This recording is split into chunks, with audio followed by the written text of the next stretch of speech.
Après la capitulation inconditionnelle du Japon en août 1945, le pays fut complètement dévasté. Des villes entières furent réduites en ruines, des millions de civils se retrouvèrent sans abri, et la population était en état de choc. Les bombes atomiques larguées sur Hiroshima et Nagasaki avaient laissé des traces indélébiles non seulement sur le territoire, mais aussi dans la psyché collective japonaise. L'empereur Hirohito avait rompu avec une tradition ancestrale en s'adressant directement au peuple à la radio, annonçant la capitulation d'une voix tremblante que peu de Japonais avaient jamais entendue auparavant. Dans ce scénario chaotique et désespéré, un événement totalement impensable commença à se produire. Des Japonaises, souvent considérées comme des prisonnières de guerre par la société japonaise elle-même, entamèrent une relation amoureuse avec des soldats d'occupation américains.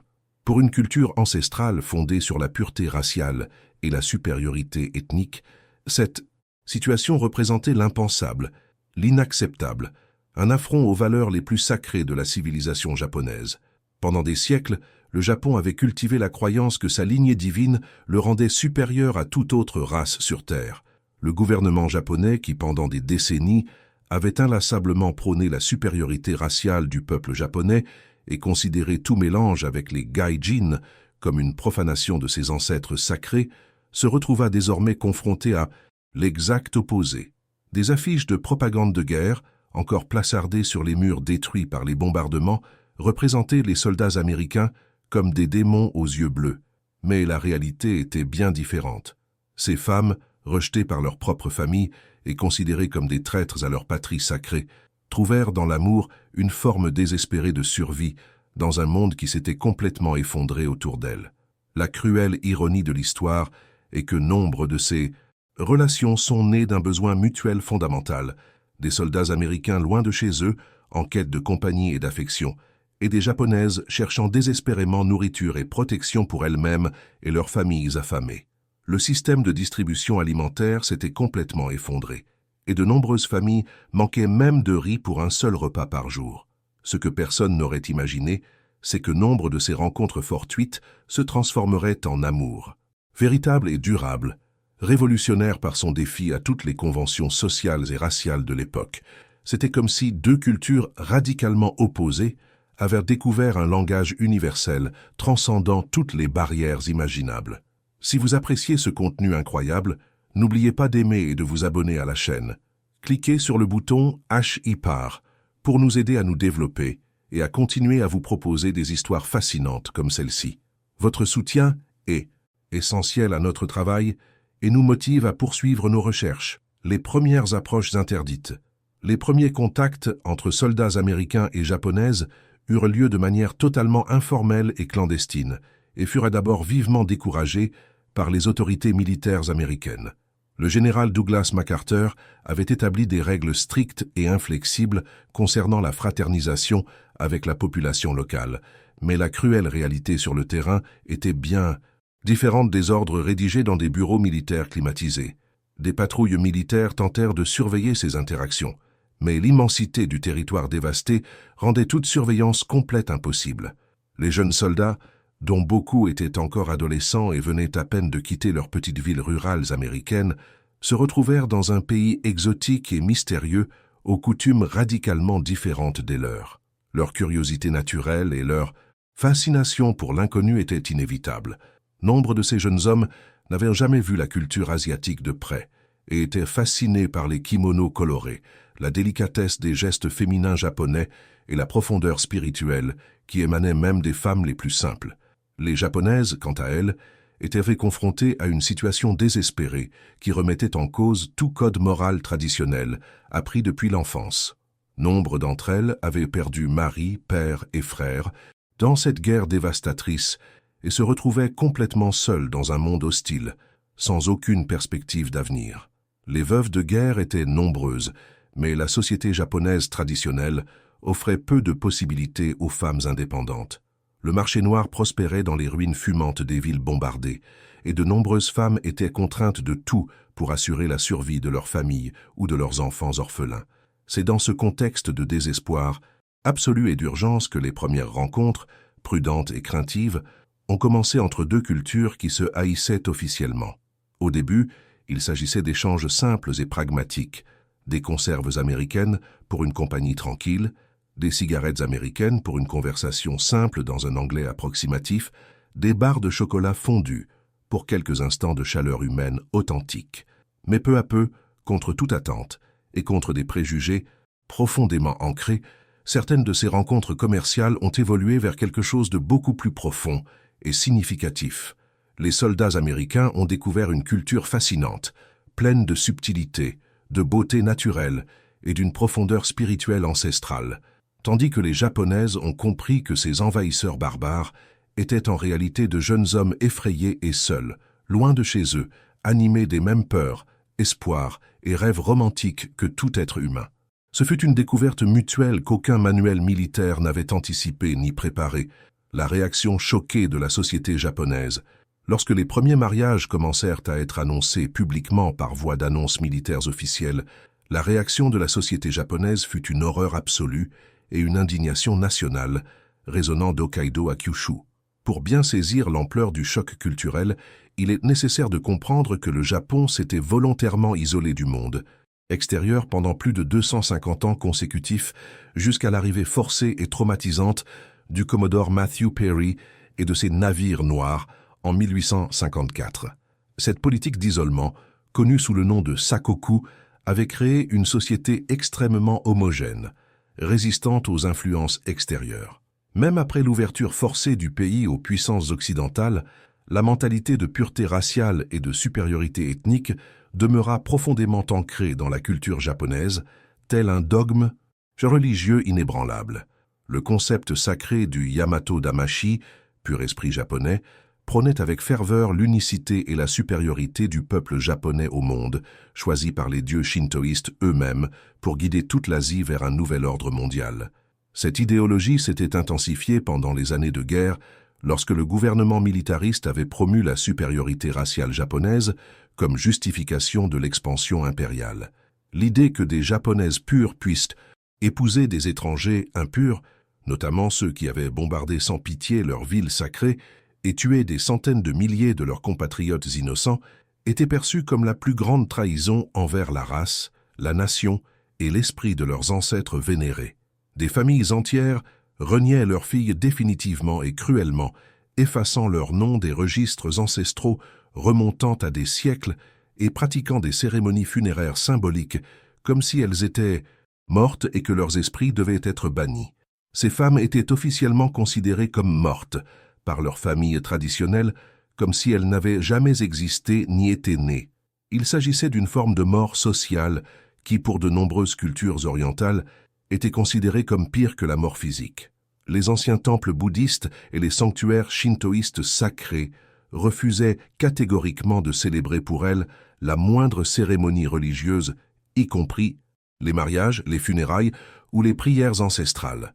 La presse japonaise, toujours soumise à une censure stricte depuis l'occupation américaine, évita d'abord complètement le sujet, le jugeant trop honteux pour être mentionné publiquement dans les pages de journaux respectables. Obstacles bureaucratiques et juridiques. Du côté américain, la situation n'était pas moins complexe ni moins hostile pour les couples amoureux. L'armée américaine imposait des règles strictes et discriminatoires contre les mariages avec des ressortissants ennemis, une catégorie officielle dans laquelle toutes les Japonaises entraient automatiquement, indépendamment de leurs actions individuelles pendant la guerre ou de leur personnalité. Cette classification bureaucratique et froide ignorait totalement l'humanité individuelle de chaque femme, les traitant comme des représentantes collectives d'une nation vaincue. La procédure bureaucratique pour obtenir une autorisation militaire officielle de mariage était extrêmement complexe, humiliante et délibérément décourageante. Les autorités militaires avaient créé un labyrinthe de formalités administratives et d'exigences qui semblaient spécifiquement conçues pour briser la détermination des couples les plus tenaces. Tout d'abord, le soldat devait obtenir une autorisation écrite officielle de son supérieur direct, rarement accordée sans une résistance importante et des questions indiscrètes sur sa santé mentale et sa loyauté nationale. Ils ont ensuite dû se soumettre à une batterie complète de tests psychologiques administrés par des psychiatres militaires afin de déterminer si le soldat était mentalement apte à prendre une décision aussi radicale et potentiellement préjudiciable pour sa future carrière militaire et la réputation de sa famille. Ces tests comprenaient des entretiens humiliants sur sa vie sexuelle, ses motivations amoureuses et ses projets d'avenir, comme si l'amour pour une Japonaise impliquait automatiquement une maladie mentale. Les femmes japonaises ont également fait l'objet d'enquêtes rigoureuses et approfondies sur toute leur histoire personnelle et familiale, y compris leurs éventuels liens directs ou indirects avec les activités militaires japonaises pendant la guerre. Des agents spécialisés du renseignement militaire ont méticuleusement fouillé chaque détail de leur vie, interrogeant voisins suspects, anciens enseignants, employeurs et toute personne les connaissant, constituant des dossiers détaillés comme s'il s'agissait de criminels de guerre. Le processus bureaucratique, exhaustif et minutieux, pouvait durer des mois, voire des années, durant lesquels le couple était soumis à une pression psychologique constante et à un découragement actif de la part des deux camps. De nombreux commandants américains transféraient délibérément les soldats manifestant un intérêt excessif pour les Japonaises vers des bases militaires éloignées, parfois dans d'autres pays ou continents, dans l'espoir calculé de briser leurs relations par l'éloignement physique et une séparation temporelle prolongée.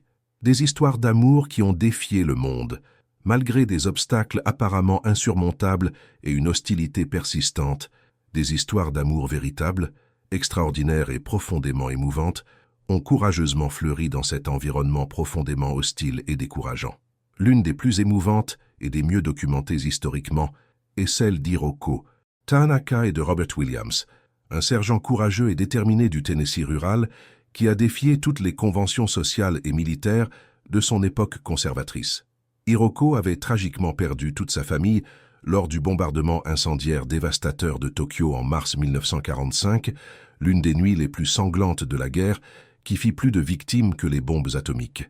Elle survécut en vendant des fleurs délicates faites main à la gare animée de Shimbashi, où des milliers de personnes passaient chaque jour pour leurs activités de survie d'après-guerre.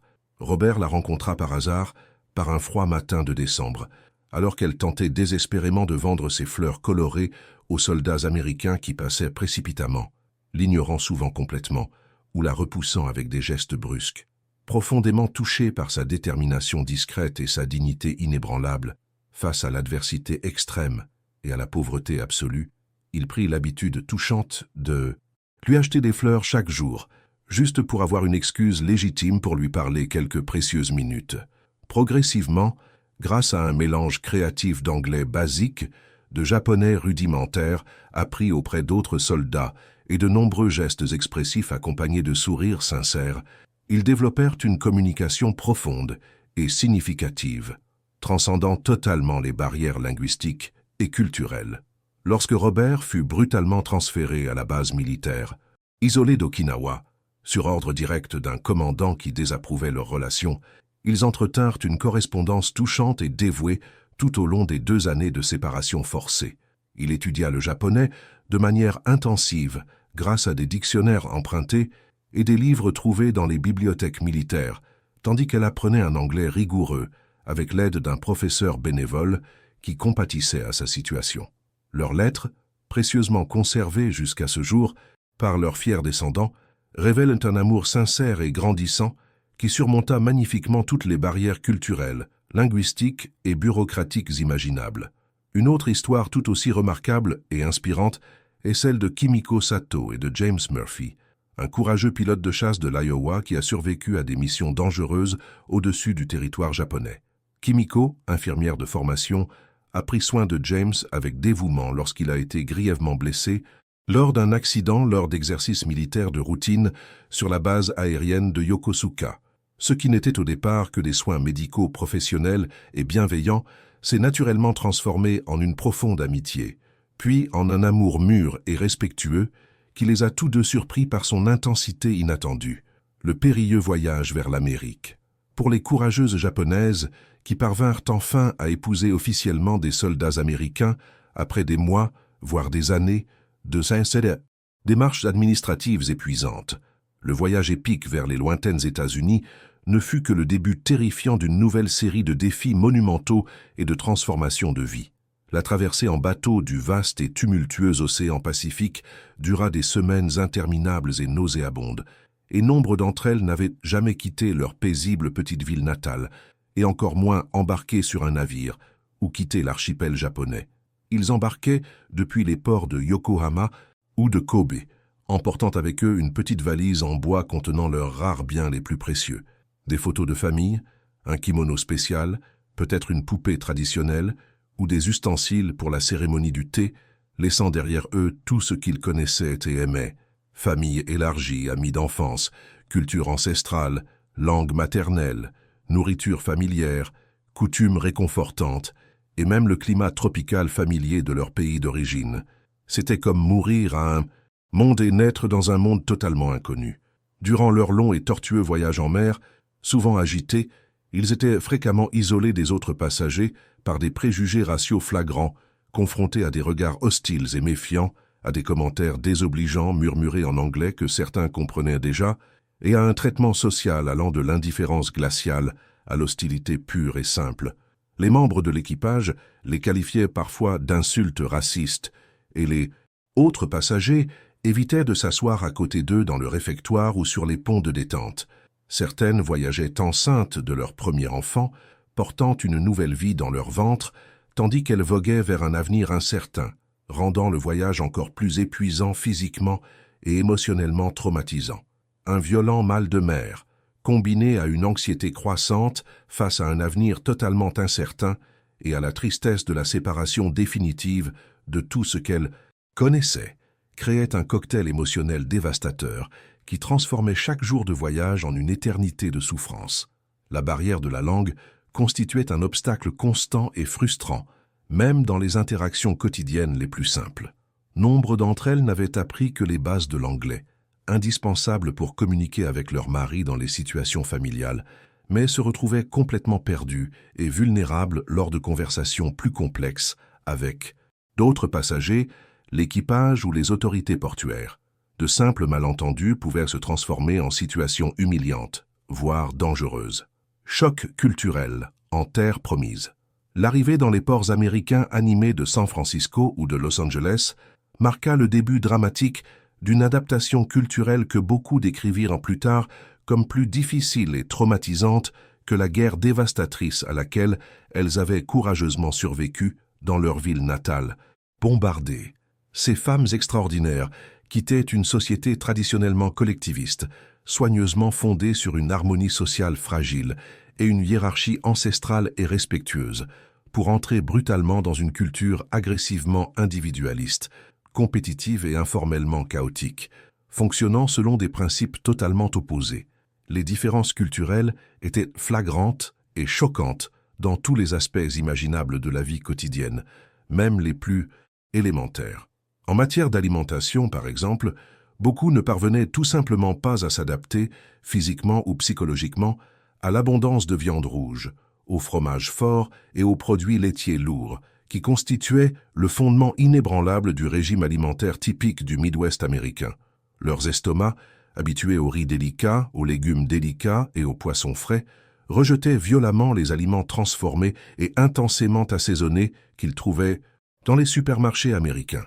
Certains ont perdu du poids de façon spectaculaire au cours des premiers mois critiques d'adaptation, jusqu'à ce qu'ils parviennent à trouver des ingrédients asiatiques familiers dans des quartiers ethniques éloignés, ou à adapter laborieusement des recettes japonaises traditionnelles, avec des ingrédients locaux disponibles sur les marchés américains. L'architecture américaine elle-même représentait également un choc visuel et psychologique quotidien important. D'immenses maisons en bois avec de vastes jardins, des chaussures sales portées à l'intérieur, des tapis épais recouvrant des sols entiers et des meubles excessivement hauts. Tout cela était radicalement différent de l'environnement japonais traditionnel, minimaliste, organisé et harmonieux qu'ils connaissaient depuis leur plus tendre enfance. Beaucoup se sentaient profondément mal à l'aise et désorientés par le caractère informel typiquement américain de toutes les situations sociales. Petsodi. États-Unis des années 1950, il était parfaitement normal, voire attendu, d'appeler les personnes âgées et respectées par leur prénom, une pratique totalement impensable et irrespectueuse dans un Japon traditionnellement hiérarchisé, où l'âge, le statut social et les liens familiaux déterminaient strictement le traitement approprié et les formules d'adresse appropriées. Le concept américain d'intimité individuelle radicale et d'indépendance personnelle était également totalement étranger et parfois effrayant pour les femmes élevées dans une culture où l'harmonie communautaire et la famille élargie primaient sur les désirs et ambitions individuelles. L'idée de prendre seule des décisions importantes, sans consulter les aînés ni rechercher le consensus du groupe, était à la fois révolutionnaire et intimidante. La résistance des communautés américaines, si ces femmes courageuses ont dû faire face à un rejet cruel et systématique dans le Japon conservateur d'après-guerre, leur accueil, dans les petites communautés américaines locales, n'a souvent pas été meilleur ni plus chaleureux que ce qu'elles avaient espéré dans leurs rêves les plus fous.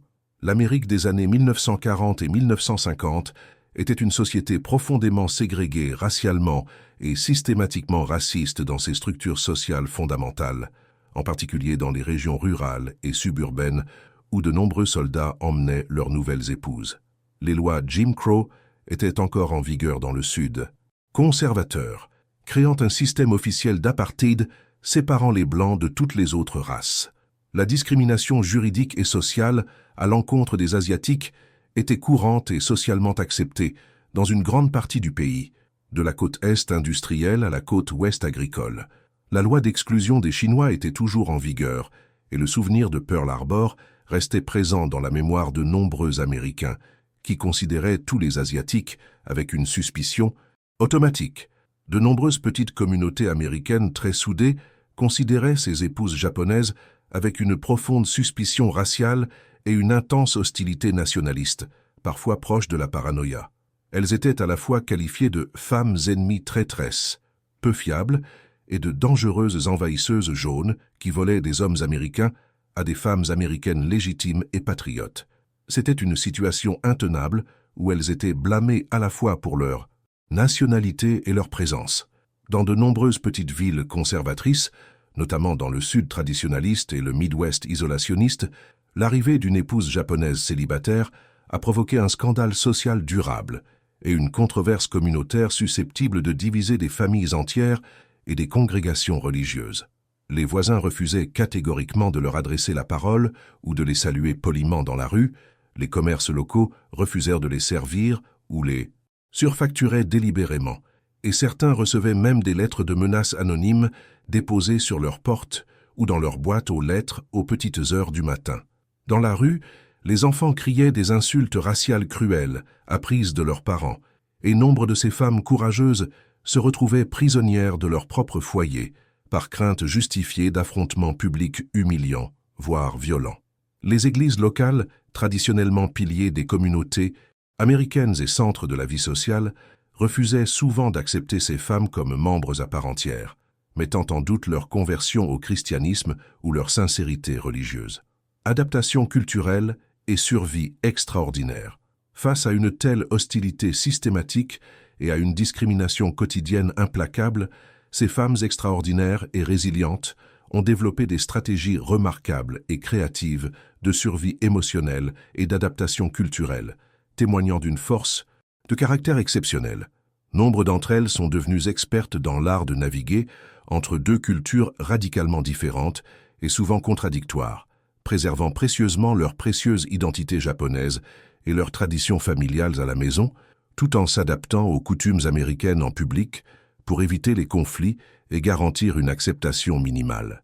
Ils ont créé des réseaux informels, mais essentiels de soutien mutuel et de solidarité, se réunissant secrètement en petits groupes discrets pour partager des expériences traumatisantes similaires, échanger des recettes japonaises traditionnelles qui leur rappelaient leur pays d'origine et préserver des traditions culturelles fragiles qui étaient menacées de disparition à jamais dans l'Amérique de la première génération.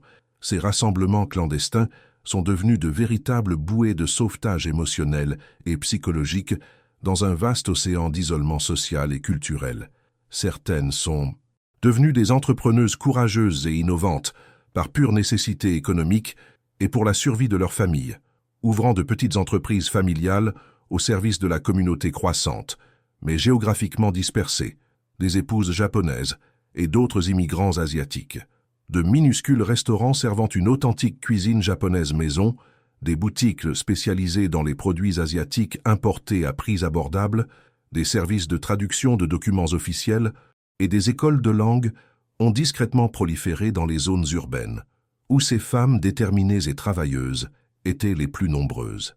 Elles devinrent également, involontairement, des passerelles culturelles d'une immense influence, introduisant progressivement des éléments fascinants et enrichissants de la culture japonaise dans l'Amérique traditionnelle, à travers leurs activités quotidiennes et leurs relations personnelles. Des pratiques douces, comme la cérémonie traditionnelle, du thé, l'art contemplatif de l'origami, les jardins zen minimalistes et les philosophies de vie fondées sur l'harmonie et le respect de la nature commencèrent à gagner en popularité et en appréciation grâce à l'influence subtile mais persistante de ces femmes, à la culture riche et à la spiritualité profonde.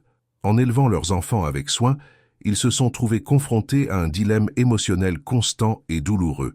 Quelle part de leur précieuse culture japonaise transmettre sans compromettre leur intégration sociale et leur acceptation dans une société américaine compétitive et parfois hostile. Il s'agissait d'un équilibre délicat entre la préservation de leur héritage culturel et la réussite future de leurs enfants dans une société qui considérait souvent la différence culturelle comme suspecte ou inférieure. L'héritage transformateur d'une génération courageuse. Des décennies après cette période turbulente et transformatrice, l'impact profond et durable de ces femmes, courageuses sur la société américaine, est devenu indéniable et largement reconnu par les historiens, les sociologues et les leaders communautaires. Elles ont non seulement survécu contre toute attente statistique et sociale, mais ont prospéré magnifiquement, passant progressivement du statut d'envahisseuses indésirables à celui de piliers respectés, appréciés et indispensables de leur communauté locale d'adoption et de la société américaine dans son ensemble. Nombre de leurs histoires individuelles sont absolument extraordinaires et profondément inspirantes. D'humbles épouses japonaises qui ont commencé par vendre des fleurs ou faire la lessive et sont devenues des professeurs d'université respectés, des infirmières dévouées qui ont sauvé des vies dans des hôpitaux de premier plan, des artistes reconnus au niveau national dont le travail combine des influences orientales et occidentales, et des femmes d'affaires prospères qui créent des emplois pour des centaines de personnes et contribuent de manière significative à l'économie locale et nationale. Leurs enfants et petits-enfants représentaient tous les secteurs de la société américaine moderne, contribuant de manière significative et disproportionnée au progrès scientifique, aux technologies innovantes, aux arts créatifs, à la politique progressiste, à la médecine révolutionnaire et à une éducation de qualité. Les deuxième et troisième générations ont souvent excellé sur le plan scolaire grâce à l'importance traditionnelle japonaise pour une éducation rigoureuse, combinée aux opportunités accrues offertes par une société américaine méritocratique. La présence persévérante, digne et productive de ces femmes a grandement contribué à humaniser les Asiatiques aux yeux des Américains ordinaires, contribuant ainsi de manière décisive à l'abolition des lois discriminatoires d'exclusion des Asiatiques et à une plus grande acceptation progressive, mais irréversible de la diversité culturelle, comme force positive et enrichissante de la société américaine. Elles ont prouvé par leur vie exemplaire que la contribution des immigrants pouvait renforcer, et non affaiblir, le tissu social américain. Ils ont également profondément et durablement influencé la cuisine américaine traditionnelle et la culture culinaire nationale. Des plats comme les tempuras croustillantes, les sushis frais, les ramen aromatiques et des dizaines d'autres plats japonais, aujourd'hui courants et populaires dans toute l'Amérique, ont été introduits en grande partie grâce à ces pionniers culturels courageux qui n'ont jamais renoncé à leurs précieuses traditions culinaires, malgré les discriminations et les incompréhensions initiales.